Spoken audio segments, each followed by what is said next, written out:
on December 2nd, 2024. This is in connection with a case alleging defamation of freedom fighter and Hindutva ideologue Vinayak Damodar Savarkar. Now, the case stems from a complaint filed by Savarkar's grandnephew Satyaki Savarkar in April 2023.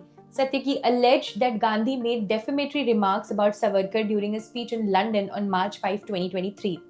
Now, in this speech, Gandhi reportedly claimed Savarkar wrote about beating up a Muslim and finding joy in it. Satyaki denies any such book or incident exists and accused Gandhi of intentional defamation. He provided news reports and a YouTube link of Gandhi's speech as evidence. The case was initially lodged in a magistrate court but transferred to the MP or MLA's court on September 21st in 2024. On October 4 in 2024, Special Judge Amol Shinde issued summons for Gandhi to appear on October 23. Gandhi did not appear on October 23 as the summons reportedly did not reach him. A second summons was sent and confirmed as received by Gandhi's office. Gandhi failed to appear again on November 18. His lawyer, advocate Milind Pawar, appeared on his behalf, submitting an application for exemption.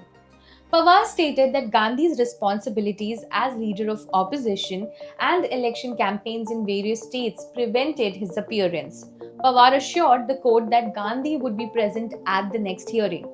Now, despite these submissions, Satyaki's lawyer, advocate Sangram Kolhatkar, requested the court to issue a non-bailable warrant against Gandhi. After hearing arguments from both sides, the court directed Gandhi to personally appear on December 2nd this year. Satyaki Savarkar alleges Gandhi's remarks were false, malicious, and intended to harm the reputation of Vinayak Damodar Savarkar. The complaint seeks maximum punishment under IPC Section 500, which is about punishment for defamation. Compensation under Section 357 of the Code of Criminal Procedure is also demanded. An inquiry by Pune City Police's the Shrambagh station conducted as per court directions submitted a report on May 27 supporting the allegations. Advocate Kolatkar highlighted Gandhi's prior conviction in a Gujarat defamation case last year, suggesting a pattern of similar behavior. Rahul Gandhi is now required to appear before the court on December 2nd to respond to the charges. The case highlights ongoing legal and political tensions over Gandhi's statements. For more updates, keep watching The Indian Express.